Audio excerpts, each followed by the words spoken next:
अस्सलाम वालेकुम। उम्मीद करता हूँ आप सब लोग खैरियत से होंगे। मेरा नाम डॉक्टर तलहा है और मैं न्यूरोलॉजिस्ट हूँ। रावलपिंडी पाकिस्तान में प्रैक्टिस करता हूँ। आज की हमारी वीडियो ईईजी या इलेक्ट्रोएंसेफेलोग्राफी के बारे में है। ये एक बहुत ही इम्पोर्टेंट टेस्ट है जो न्यूरोलॉजिस्ट परफॉर्म करते हैं, और अगर आप ये वीडियो देख रहे हैं तो ये ज़्यादा चांसेस हैं कि किसी डॉक्टर ने आपको या आपके किसी प्यारे को ईईजी कराना रिकमेंड किया है और आप ये जानना चाहते हैं कि ईईजी किस तरह परफॉर्म किया जाता है। इस वीडियो में आप देख सकते हैं कि हमारे बहुत ही एक्सपर्ट टेक्नोलॉजिस्ट मकसूद अहमद साहब हमारे न्यूरोफिजियोलॉजी लैब के अंदर एक जो हमारे टेक्नोलॉजिस्ट ही हैं उनको एज ए पेशेंट यूज़ करके ये इलेक्ट्रोड्स उनके सर पे अप्लाई कर रहे हैं। ये पहला स्टेप होता है ईईजी का। आमतौर पे इस इलेक्ट्रोड्स को लगाने से पहले पेशेंट का सर धुला हुआ होना चाहिए, यानी उसमें ऑयलिंग वगैरह नहीं होनी चाहिए। और अगर बाल बहुत हैवी हैं तो ज़रा मुश्किल हो सकती है, लेकिन फिर भी ये इलेक्ट्रोड्स लगाए जा सकते हैं।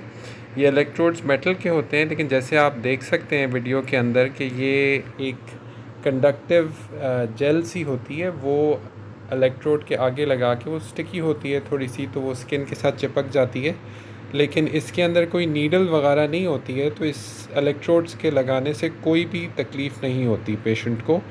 और वो जेल एक तो मेटल को स्किन के साथ कांटेक्ट में भी कर देता है, क्योंकि उन इलेक्ट्रोड्स ने, जो ये मेटल की डिस्क सी हैं छोटी सी, इन्होंने जो ब्रेन की इलेक्ट्रिसिटी है जो कि बहुत ही कम वोल्टेज में होती है, उसको मेजर करना होता है और उसको मशीन तक पहुंचाना होता है। और ये जेल आमतौर पे कंडक्टिव होती है, यानी इससे जो करंट है वो स्किन के थ्रू आगे मेटल के इलेक्ट्रोड्स में पहुंच जाता है। आमतौर पे जो टेक्नोलॉजिस्ट हैं वो 22 से 24 यानी 22 से 24 इलेक्ट्रोड्स लगाते हैं सर के डिफरेंट एरियाज़ के अंदर।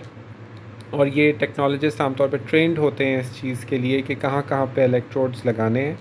और ये सारा प्रोसेस तकरीबन 4 से 5 मिनट में कंप्लीट हो जाता है एक एक्सपर्ट टेक्नोलॉजिस्ट के हाथ में। इन इलेक्ट्रोड्स को सिक्योर करने के लिए, जैसे कि आप देख सकते हैं, टेप भी लगाया जाता है ताकि टेस्ट के दौरान ये स्लाइड ना कर जाएं, या अगर जैसे पेशेंट को थोड़ी बहुत स्वेटिंग हो या हवा पंखे की आ रही हो या एसी की आ रही हो तो उससे ये इलेक्ट्रोड्स अपनी जगह से हिल ना जाएं।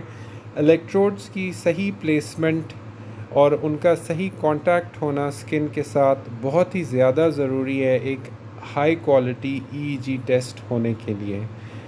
अब जैसे कि आप देख सकते हैं कि ये कई इलेक्ट्रोड्स डिफरेंट एरियाज़ में प्लेस होते हैं। जो मशीन जिसको आप वीडियो में देख सकते हैं, जिसका कंप्यूटर मॉनिटर आपको यहाँ पे नज़र आ रहा है, वो इस इलेक्ट्रिसिटी को एक एम्पलीफायर के थ्रू पास करके आगे कंप्यूटर को कन्वे करती है कि हर इलेक्ट्रोड में कितना करंट आ रहा है। और दो डिफरेंट इलेक्ट्रोड्स को, कोई भी दो डिफरेंट इलेक्ट्रोड्स को लेके ये एज अ ग्राफ प्लॉट कर देती है। वो आप आगे देखेंगे कि किस तरह प्लॉटिंग होती है अभी।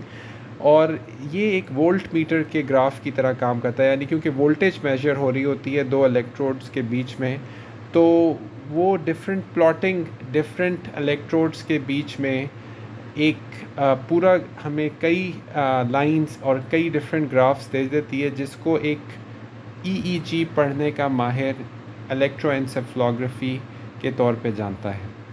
अब इन डिफरेंट पैटर्न्स को देख के हम ये बता सकते हैं कि आया वो पैटर्न नॉर्मल है या फिर वो पैटर्न में कोई एबनॉर्मेलिटी है। और एक एक्सपर्ट इलेक्ट्रोएंसेफेलोग्राफर, जो कि आमतौर पे एक डॉक्टर होता है, अमूमन एक न्यूरोलॉजिस्ट होता है, वो ये बता सकते हैं कि कोई स्पेसिफिक सिग्नल्स एपिलेप्सी की तरफ पॉइंट कर रहे हैं या नहीं, या फिर वो कोई एंसेफेलोपैथी की तरफ पॉइंट कर रहे हैं या नहीं।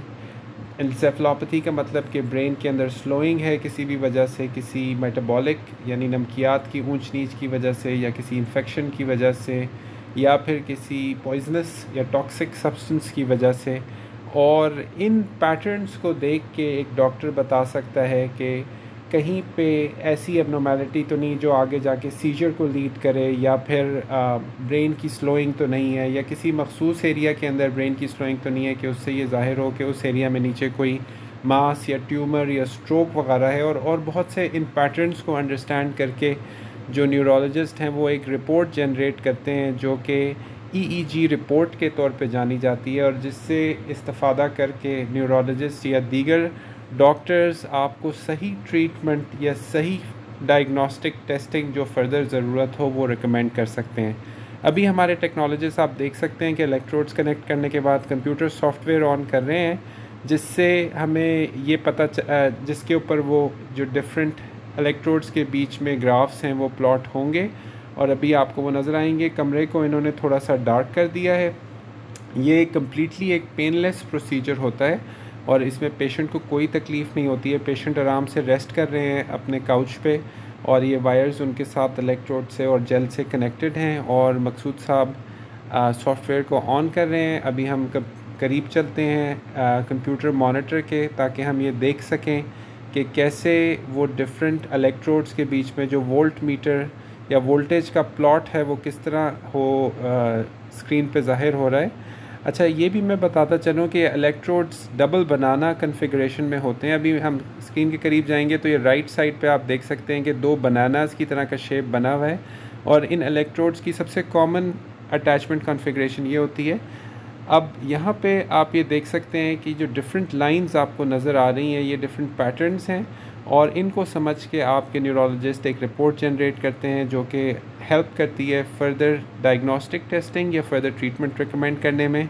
एक इलेक्ट्रोड ECG इलेक्ट्रोड होता है जो सबसे नीचे रेड कलर का आपको नज़र आ रहा है, और ये हार्ट बीट शो करता है, क्योंकि कुछ EEG के अंदर आर्टिफैक्ट्स ऐसे होते हैं जो हार्ट बीट से रिलेटेड हो सकते हैं, और ये आर्टिफैक्ट्स पिक करने के अंदर ये ECG इलेक्ट्रोड हेल्प करता है।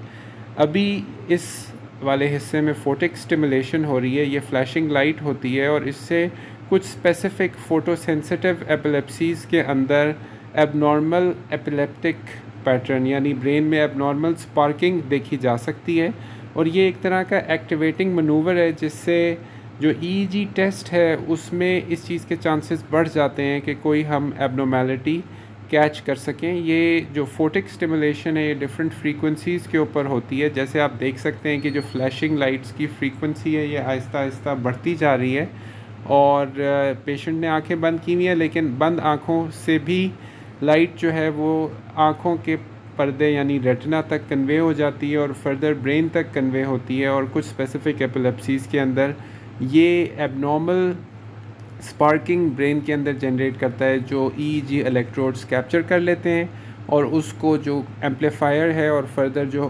EEG मशीन है उस तक कन्वे कर देते हैं, और वो प्लॉट जो कंप्यूटर मॉनिटर है उसके ऊपर आके शो हो जाता है। ये फोटिक स्टिमुलेशन भी कम्प्लीटली पेनलेस होती है और इससे कोई तकलीफ़ नहीं होती है पेशेंट को, और ये सबसे कॉमन एक्टिवेटिंग मनूवर है जो हम बड़ों में भी और बच्चों में भी कर लेते हैं। छोटे इवन जो न्यूबॉर्न बच्चे होते हैं वो भी ये करवा लेते हैं, और इससे काफ़ी ज़्यादा हमें बेनिफिट मिलता है। EEG टेस्टिंग कम जगहों पे परफॉर्म की जाती है। आमतौर पे बड़े हॉस्पिटल्स के अंदर न्यूरोफिजियोलॉजी लैब्स होते हैं जहाँ पे EEG टेस्टिंग होती है। आमतौर पे एपिलेप्सी पेशेंट्स को शुरू में EEG टेस्टिंग की ज़रूरत होती है, और बीच में भी ट्रीटमेंट कुछ लोगों में ख़ासतौर पे बच्चों में मॉनिटर करने के लिए EEG बड़ा हेल्पफुल रहता है। और मेरे जो ज़्यादातर पेशेंट्स हैं उनमें हमें यही दो जगहें हैं, शुरू में और फिर ख़ास तौर पे आखिर में जब हमने ट्रीटमेंट एपिलेप्सी की ख़त्म करनी होती है, तो मैं इन दो औकात में सबसे ज़्यादा हेल्पफुल पाता हूँ।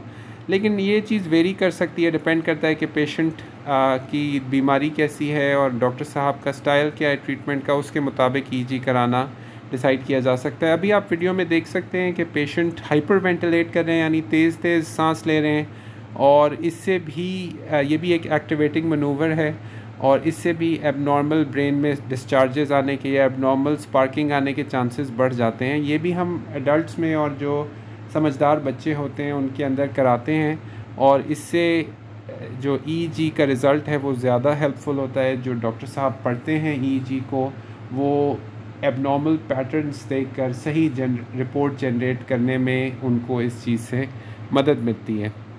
EEG टेस्ट ओवरऑल एक बहुत ही हेल्पफुल टेस्ट है अगर सही रीज़न से किया जाए और सही मशीन पे किया जाए। ये बहुत ही एक आर्टिफैक्ट प्रोन टेस्ट है, क्योंकि आप सोच सकते हैं कि ब्रेन की वोल्टेज बहुत लो होती है, और अगर इर्द गिर्द कोई भी आर्टिफैक्ट होगा, जैसे कोई मशीन चल रही होगी या ग्राउंडिंग अच्छी नहीं होगी ईईजी की, तो उसकी वजह से जो एबनॉर्मल सिग्नल्स आते हैं वो एक नॉन एक्सपर्ट ईईजी पढ़ने वाले के लिए प्रॉब्लम बन सकती है। अगर आपका ईईजी पढ़ने वाला एक्सपर्ट है और वो सही जनरेट करे रिपोर्ट, तो उससे बहुत ज़्यादा आपको फ़ायदा मिल सकता है। Hope that helps. अस्सलाम वालेकुम।